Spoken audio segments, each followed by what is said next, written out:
is about box and whisker plots. So this is a visual representation of data. We want to be able to create one and interpret what one says. So a box and whisker plot, if we look at our picture here, it's called a box and whisker plot because we have this box in the middle here, and then we have these whiskers coming out of the sides. There you have it. That's why it's called our box and whisker plot. Now, box and whisker plot separates data into 4 equal groups. So notice how each whisker is 25% and each box is 25%. Okay, so each of these 4 sections, 1, 2, 3, 4, represents 25% of the data. You might notice that this first half of the box is a lot longer than the second half of the box. Doesn't matter. They both still represent 25% of the data. This box right here is more spread out, so there's a larger range inside this box, but it still represents the exact same amount of data as the whiskers in the other half of the box. Okay. Now our box and whisker plot, we have 5 main points when we're looking at our box and whisker plot. So we have our minimum, right? Our minimum, remember, is the lowest number when we're looking at a set of data. We have our maximum, so that's the highest number when we're looking at our set of data. We also call these the lower extreme and upper extreme. And then we have these things called cuts. So we call these quartiles markers where our 4 sections start. So if you notice right where these quartile 1, quartile 2, and quartile 3 are, that's what separates our data into those 4 equal parts.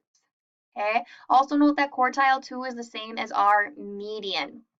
Remember, that's the middle of our data set when our data is from least to greatest. So we want to be able to make a box and whisker plot. So we have 5 things we want to do. First, you need to arrange your data, right? Start off by finding the median. Then you're going to find that quartile 1, so that's your lower cut. Then your quartile 3, your upper cut. Then you want to plot these 5 points, and then finally you can draw your box and whiskers. So let's try this out. So letter A, we want to write the data in order from least to greatest. Okay, so when you're doing that, remember it kind of helps if you cross numbers off to keep track. So 5 is the smallest number, so I'm going to cross 5 off now that I've used it. Well, then it's 9, so I'm going to cross 9 off when I've used it. Okay, so do something so you can keep track of your data. All right, so now that we have our numbers in order from least to greatest, we can determine those 5 important points. Okay, so these 5 points we need if we want to make a box and whisker plot. We can't make one without these 5 points. So our lower extreme, remember, that is our minimum. So that is 5, right? If we look up at our data, 5 is our minimum. Well, our maximum is 34, so that is our upper extreme, right? Upper extreme is the same as our maximum. So after we have those, we can find our median. Okay, we need to find our median before we find our first and third quartile. So we want to find the exact middle of our data. Okay, so again, I'm going to kind of mark these as I go along just so I know, so I can keep track of what's happening. 34 and 5, 7 and 28, 25 and 9, 11 and 19, 11 and 17, and then between 16 and 12. So right here between 12 and 16, that's where my median is. Okay, so I need to know what's halfway between 12 and 16. Well, if we think about that, 14 is halfway between 12 and 16, so that is our median. Now that we found the median, we can make our 2 other cuts. Okay, so here's our cut. I'm going to highlight it just to kind of emphasize where it's at right here. All right, so to find quartile 1, to find this first quartile, we are looking at everything from 5 to 12. Okay, we're looking at everything from 5 to 12, and again, we want to find the exact median. So let's take a look at this. So this time, we have 5 and 12, then we have 7 and 11, and then our quartile 1, our next cut, is right between 9 and 11. Well, what's halfway between 9 and 11? Let's see, 10, halfway between 9 and 11. Then we're going to do the same thing with the upper half of our data to find our third quartile. So here's 16, 34, 17, 28. Well, halfway between 19 and 25.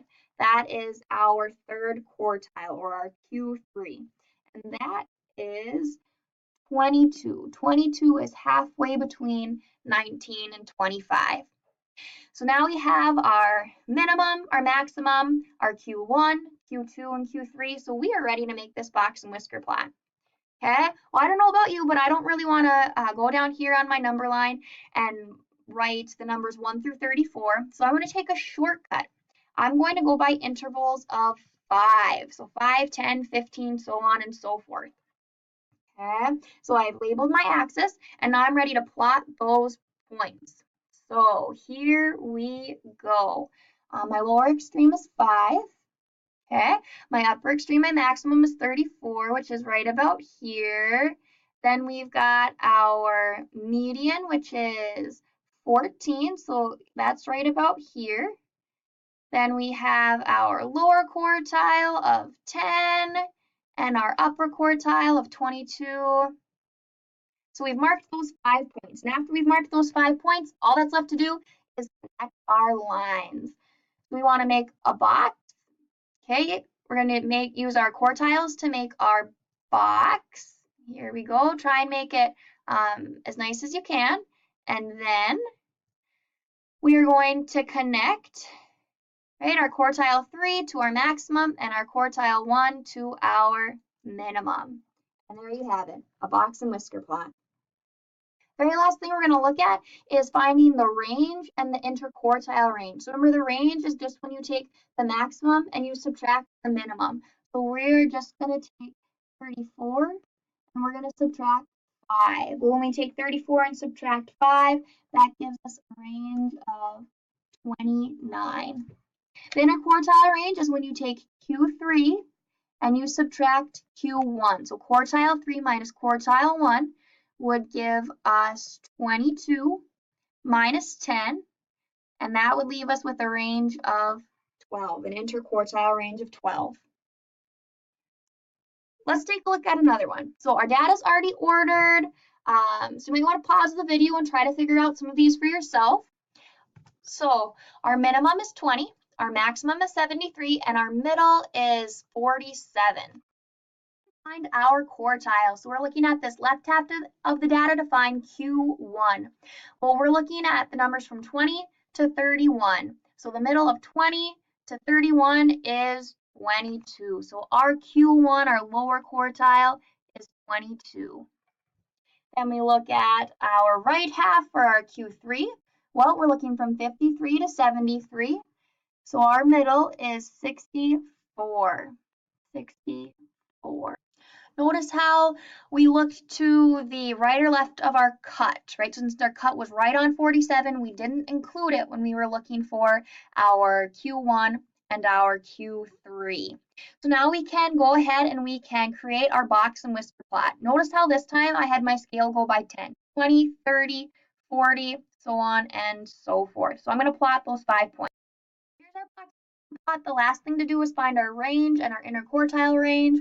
Well, 73 minus 20 will leave us with 53 as our range. And then our interquartile range, remember, is when we take Q3 minus Q1, so 64 minus 22 gives us 42. Well, now we have a box and whisker plot, and we want to answer some questions about it. So we want to find the median. Well, right here at Q2, we have 14, so that tells us that our median is 14. The interquartile range is when we are taking Q3 and subtracting Q1, so that gives us 12 minus 16 is 4. What percent of the data is between 11 and 12? Well, remember, each whisker is 25% and each half of the box is 25%.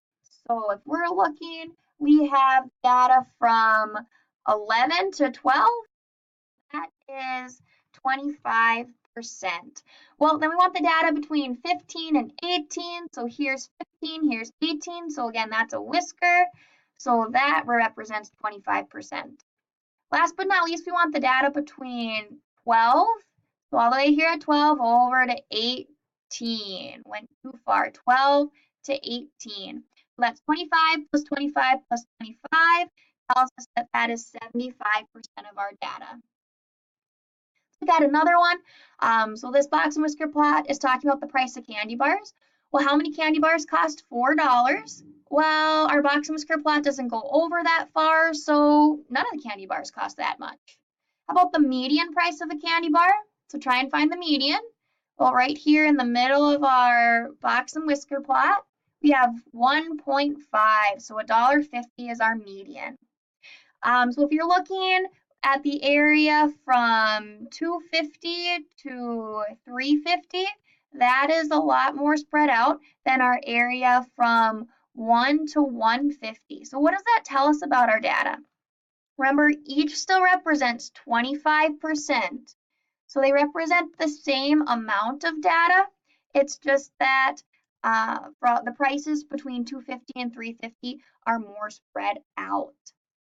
Half the candy bar prices are between $1 and what? So we have a lot going on, but between $1 and then half of our candy bar prices would be, here's 25%, here is 50%. So between $1 and $2.50. Last but not least, are most of the candy selections, one of the candy selections is $1. Are most of the candy prices higher or lower than this? So let's take a look. Here are our $1. So that's way down there at Q1.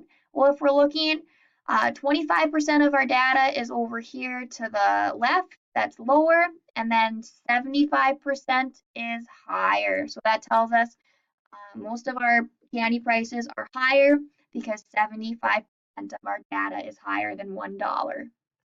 This is our Box and Whisker plot. Remember, each section represents 25% of the data, and a bigger section doesn't mean there's more in it. It just means it's more spread out. Remember to answer the questions at the bottom and to hit submit.